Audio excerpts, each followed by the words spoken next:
even if it was made in the 80s, I would not be cast as a hot disco babe. I would be cast. But I feel like that whole scene kind of like encapsulates the whole show. There was a moment where it just kind of hit that actually it's just so sad.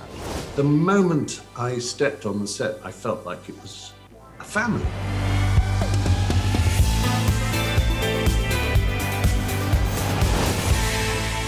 Welcome to the It's a Sin After Hours Pub. Omari, Nathaniel, thank you so much for joining me. And we're going to be joined by Stephen Fry later, but first, let's talk about what we just watched. This is weird. The street looks funny from this angle. Nathaniel, you play Ash, who I have to say is one of my favorite characters to look at. How do you feel about Ash as a character? How is it to play him? I mean, to look at, he's fine. Ash, I loved playing Ash. Ash actually isn't too dissimilar to me, I don't think. He's really confident, he's quite sensitive. Not in episode 1, he is not sensitive in episode 1. You need a bit of a wash. What I appreciate about him is his honesty. Yeah. Okay? And what he will and will not stand for. He will not stand for people who need a wash. A good wash. Yeah. Yeah, no, so Ash, he was such a dream to play. Yeah. Loved it. Loved it. Yay! I think Nanny's cross with me. Okay. Naughty boy. You've taken quite a journey. Like, how do you feel like Roscoe's kind of evolved, I guess? I guess he's moving in different circles, I guess you could say. Oh, yes! Roscoe is very ambitious and he is a big dreamer. And I think we're in a place where he's kind of getting lost in that a little bit. It's almost like he doesn't know what it is, but he just wants to he wants to feel something. He wants to feel accepted. He wants to move up in the world. Yeah. Even if it means doing what he does, Yeah. you know? A visit to Paris would be nice. Would you like that? Just the two of us. Yeah. No one would know you over there. Good. We could walk down the street. I'd like that. Yeah. Merci. Well, Roscoe's being a naughty boy in Parliament. Ash, nice and wholesome, is working at a school at a very rough time. How was it kind of embodying gay teacher at Section 28 time? I have to admit, I didn't know an awful lot about Section 28 Yeah. beforehand. Researching it was very, very, I don't know, it's horrible. Horrible to have to read about that. How's it going? Great, fine, good. And what did you find? Nothing. What do you mean, nothing? I mean, nothing. But just as a way to erase people, a way to erase the LGBTQ plus community is just, I mean, what a way to go about it. Yeah. Let's just completely ignore the fact that they exist and cut all of it out from curriculum. It's so, like, insidious. Yeah, and that, it's vicious. But what did you really say? There's a couple of Mary Renos. The frustration behind what Ash wants to say is so understandable. Just not, and also not being able to say what you want to say, wanting to stand up for yourself, stand up for others. And I think that, I don't know if we would have gone to the protest otherwise. Come on, you filthy Pardon my French, Mr. and Mrs. B. Sorry, Eileen, but you've heard it all before. Well, don't just stare. Are we doing this or what? What were your memories of filming this episode? The protest. My goodness. Freezing. It was so It was so cold that day. And But it was as incredible. always, I was wearing nothing. I literally had on a vest and a white shirt, and we spent, and rightly so, we spent hours working on that protest. And I remember it was pouring down with rain. We had like canopies over us, like with all of the shots of us where we're lying on the floor, and they put these like foam mats down on the floor, and I was like shaking, and I remember someone saying to me, I was literally quivering on the floor, and they were like, honestly, just imagine you're on a beach. Honestly, everything's gonna be fine. And I was just sat there like shaking. And then they had to cut the foam mat around us so that you like couldn't see it. Okay. Yeah, so there was like a bit of an illusion going on. So we were quite, well, cushy. Oh my God, what did they do to you? It's all right, I'm okay. Ritchie, I can't believe you came. Just keep back. I can't believe it, though. No, but don't No, really come go. here. No, you can't touch me because I'm bleeding. There's that moment in the back of the van when Ritchie discloses to everyone that he does have HIV. How was it to be within that moment? It was such a powerful moment to be sat in there, because the way that he delivered it, the way that it all just kind of had happened, and it was towards the end of the day, and it was so overwhelming, and there was a moment where it kind of hit that actually it's just so sad. And then, but the Leanne bit, every time. And here you are. All my mates. Who are you? Leanne. Hi, Leanne. Hi. I'm not gonna lie, it was actually quite hard, like, to keep it together because that moment is just so it's just so funny. Yeah. But I feel like that whole scene kind of like encapsulates the whole show because like there's like the tragedy, but it's like constantly like walking this line of like things being really funny, which is sort of like the reality of it all, I guess. Hello, I'm here to talk about bits of the script that interest me and led to the making of this show in the first place. And I think for me, my favourite moment of this episode is the dance, is Ritchie dancing in the headlights of the car. People always say, where'd you get ideas from? And strangely, I got that idea. I can trace the origin of that idea to a series called The Leftovers. I love The Leftovers, and it's a brilliant show. And I literally sat watching and thinking, God, I wish I could write like this. I think it's ineffable and beautiful, and it rises above the domestic and the everyday and becomes big. And it has a lot of scenes in cars at night lit by headlights, and it was watching that, some scenes of cars and headlights at night, that this went click. That lead character, if he turns these moments, which in The Leftovers are usually very dark and manic, if he turns that into something beautiful, that's a really interesting scene. So there we go, a long origin. Thank you, The Leftovers. But it wasn't just the legend Russell T Davies involved, okay? It's a Sin doesn't just have legendary people behind the camera. They're also in front of the camera, like the legendary Stephen Fry. Thank you for joining us. Hello there. Hello. How nice to join you. How wonderful to be there. And thank you for being behind this show so wonderfully, Kemah. It's really impressive of you. Oh, thanks, Stephen. I'm gonna put that on my CV. It's really nice to meet you. Though I gotta say, I was disappointed in how you treated my boy Roscoe.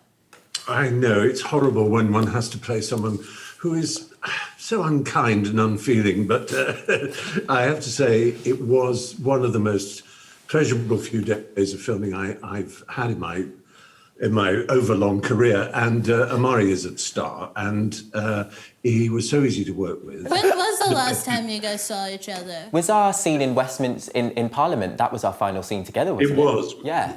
Yeah, without giving too much away, it wasn't actually shot in Parliament. Big day. Extraordinary. All down to you.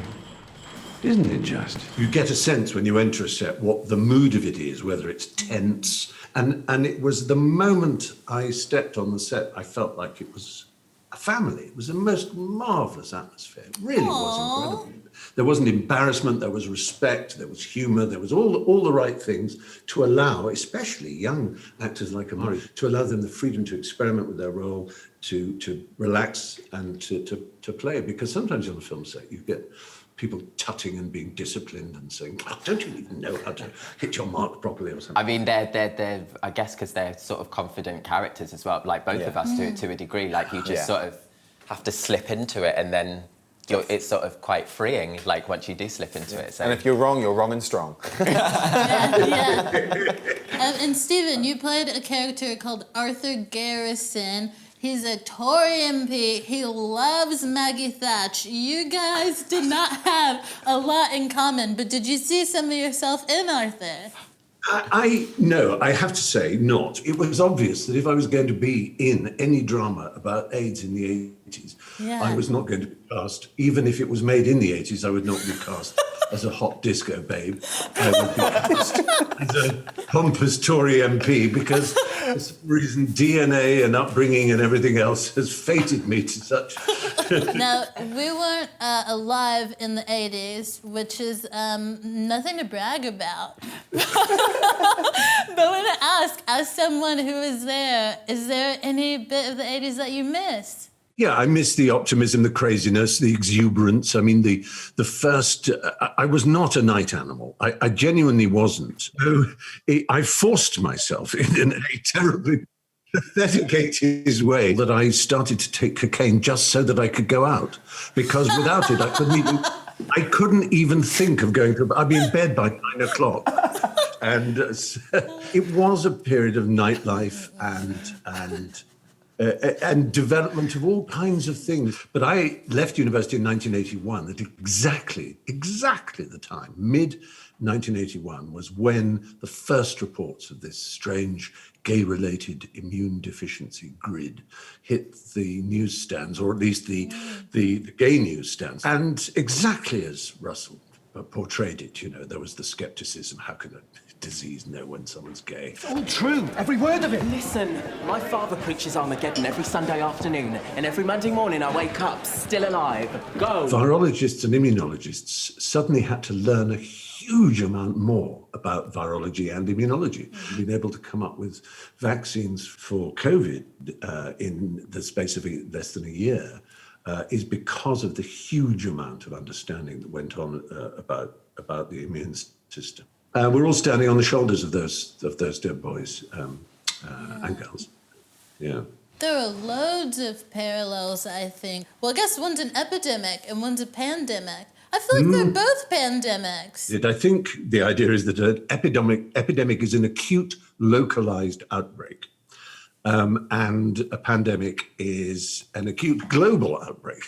Oh my goodness. I did not know that you also spoke Latin. This is crazy. With all respect, that's Greek, but...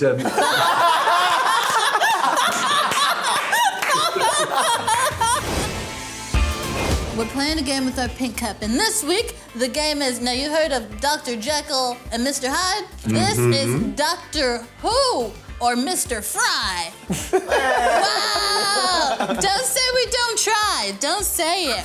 Okay, so I am going to pick a quote out of this cup, and you will have to tell me if it was said by this kind, respectable gentleman here, or a character on the hit multi-decade television series, Doctor Who. Quote number 1, Hermits United. We meet up every 10 years, swap stories about caves. It's good fun for a hermit. Doctor Who or Mr. Fry? I'm going to say Stephen on this one. I'm going to have to even it out, aren't I? I would have said the same, but I'm going to say the same. Hedge your bets, yeah. Yeah, I'm going to say the same. Sorry. Okay, Stress. Mr. Fry, how do you feel? Are you the president of the Hermit Society? No, I genuinely don't. I don't recognise it. We've all been hermit lately, haven't we? It was Doctor Who. Oh. It was Doctor I'm so bad at this. I'm so bad at this. This is gonna be like all of us at the end of the year. The lines like, are so we blurry. meet up to swap stories. Absolute madness. It's upside down. Those who Oh, that was me then. I always speak. Those who rule the world get so little opportunity to run about and laugh and play in it. Who said it? Mr. Fry, I'm going to go with. I was going to say Doctor Who. It just sounds like a very, Russell line. I don't know why. It's kind of grand. Yeah, but Stephen's also grand, so I don't know. It's true. Do you feel like this is something I you like said? it. It's certainly truthful as an insight, isn't it? I have a feeling it's the kind of thing I might have said. Well, it seems like you really know yourself, and you did indeed say this in 2012. Yeah. It's actually in your autobiography, The Fry good. Chronicles. You should check it out. We have one more. You want weapons? We're in a library. Books, the best weapons in the world. Oh, that's got to a be doctor. Stephen. Ooh, split down the middle. I'm going to go with Doctor Who. I don't know. I'm saying Stephen. I'm going to be really Lock confident. it Nice in. one. Be You actually- confident. And if I'm know wrong, each then other much better, so... I do recognise that. I think that might be from my first novel, Liar, actually.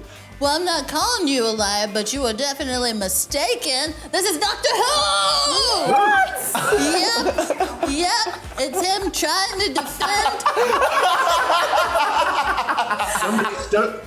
One Doctor Who writer stole it off me. Mr. Stephen Fry, thank you so much for joining us at the Thank you. table. And Nathaniel and Omari, I really hope I see you soon when I know. the World Yes. of Actor Rights. We'll have a proper wrap or celebration party. And please enjoy all the fantastic success that this is going to bring you, and it's fully deserved. Lots of love. Thank Stephen. you. So good to see you. Omari, Nathaniel, thank you so much for joining me in the It's a Sin After Hours pub. Gang, we will be back next week with special guests. How special? Meet me back here next Friday to find out.